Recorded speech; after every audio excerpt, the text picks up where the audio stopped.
You know by now there will be a change at the top of Davenport City government. Mayor Mike Mattson will not run for a fourth term in office. That leaves us with two people who want the job and will be on the ballot to replace them. We hope you see them here, Jason Gordon and Judith Lee. Now, we will get to know Jason Gordon a little better this morning. He grew up in Davenport after his family moved here when he was 8 years old. Graduated from Davenport Central High School and has a political science degree from the University of Iowa. He's currently the client development manager for the engineering consultant firm Terracon. Gordon worked for Valley Construction in the past as vice president of business development.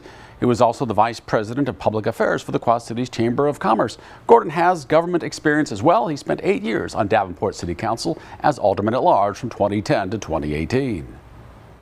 Both candidates for Davenport mayor would bring city council experience to the job if elected. That is, unless one or more people still join the race. Certainly figures to be an interesting election. We told you a little about Jason Gordon already. He joins us for a conversation this morning. Thanks for being here, sir. Happy to be here. Thank you. Now, you indicate on your website that restoring trust and transparency in Davenport city government is one of your priorities. Transparency seems to be one of the buzzwords this year, certainly, in this race. Why do you see this as a problem? How would you fix it?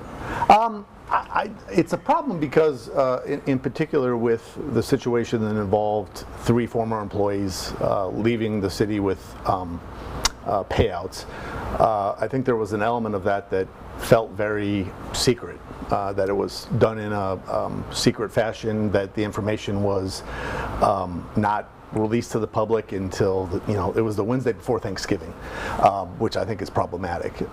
And the way I would fix it, I think, is just to be accessible. I think the mayor needs to be accessible outside of 5:30 on Wednesdays in the council chambers. That can be an intimidating setting to people, right? It's a formal meeting of the council.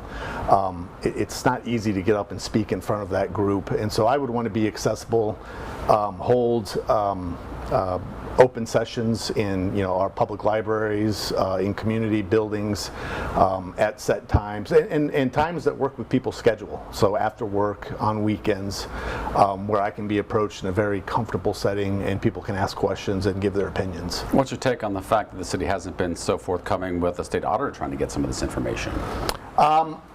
I mean, again, it's problematic when the state auditor has to step in and request information or go through a court of law to get information. So most of what the city does, 90+% of it has to be transparent by law, right?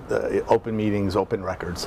But that doesn't mean that the folks in the community feel that that city government's being transparent. So we've got some work to do, and I think just establishing trust and credibility with the people of Davenport. Do you feel that transparency applies to the Davenport City, the building collapse in downtown Davenport? To a certain extent, I do, yes. How so? I think the mayor's role relative to the building collapse is how are we staffed appropriately to do the work we need to do relative to inspections? And does our city code provide us with the resources we need to be able to take action against negligent landlords? And so that's my focus, is moving forward. Obviously, this is in court. Multiple lawsuits. I will have a say in the outcome of that, but not the say. There's multiple people that have a role in that. So my focus is on, are we staffed appropriately, and does our city code give us the leverage we need to take action on landlords who, in this case, do a horrible job in keeping their properties up to code. What about live streaming council meetings, specifically the public comment section of those meetings? Sometimes they've been cut off. Yeah, I have no issue with live streaming the public with comment. I think it should be. Now, you served on city council with 2 different mayors, Bill Gluba and Frank Klipsch, mostly Bill Gluba. What did you take away from seeing their leadership styles that you think would be useful to you if elected? I think both of them, in different ways, had the ability to build consensus and coalitions around issues. And just, I think the mayor needs to just have good relationships with the members of council. You got to build a relationship with them. You may not be best friends with them, but you want to get to know them, know what gets them excited, what is their vision for their ward or the city, and then help support them achieve their vision in for their ward or for the city. Along those lines, we certainly have seen allegations of racism among council members in recent years after you left as alderman.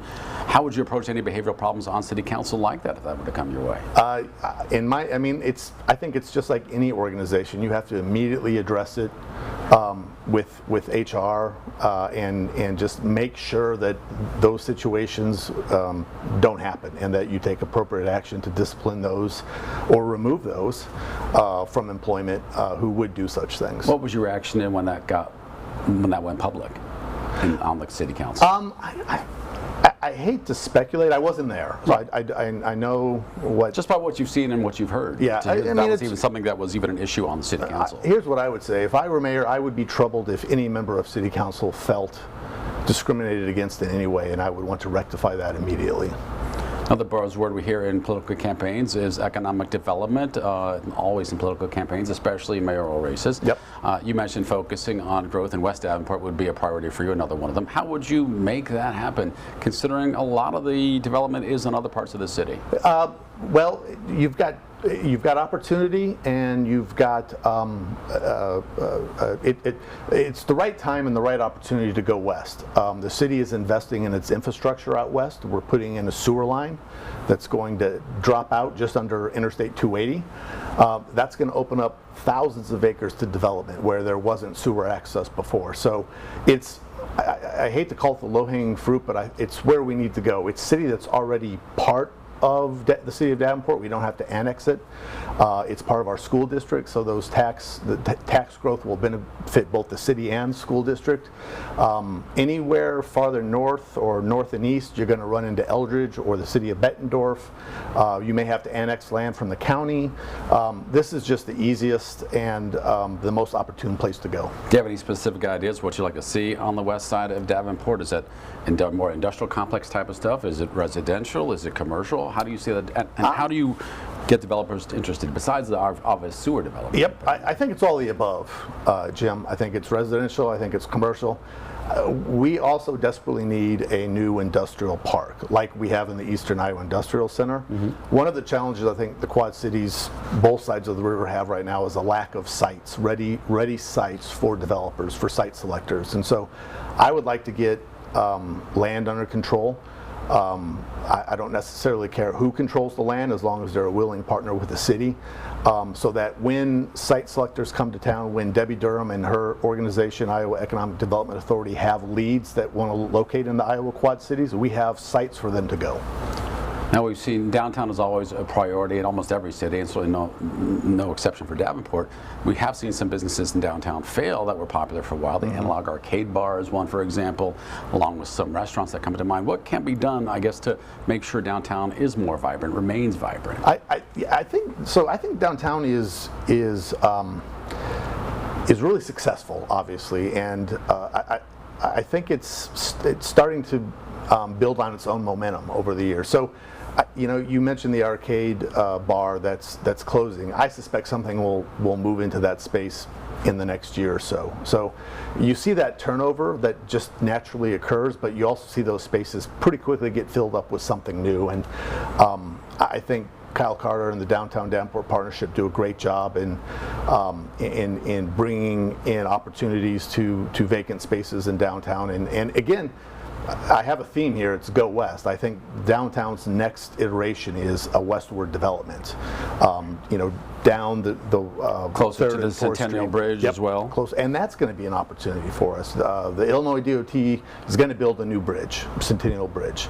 I don't know where that bridge is going to go, but one potential location is it'll drop out on our side of the river at Marquette, which if we know what I-74 did for downtown Bettendorf, we have a similar opportunity in downtown Davenport for opening up a swath of area that previously was not able to be developed. And of course, bridges always do trigger economic development. So I think we have a real opportunity in the next 5 to 10 years to capitalize on that new bridge. Davenport mayoral candidate Jason Gordon, thanks for the conversation. Good luck with the rest of the campaign. Thank you.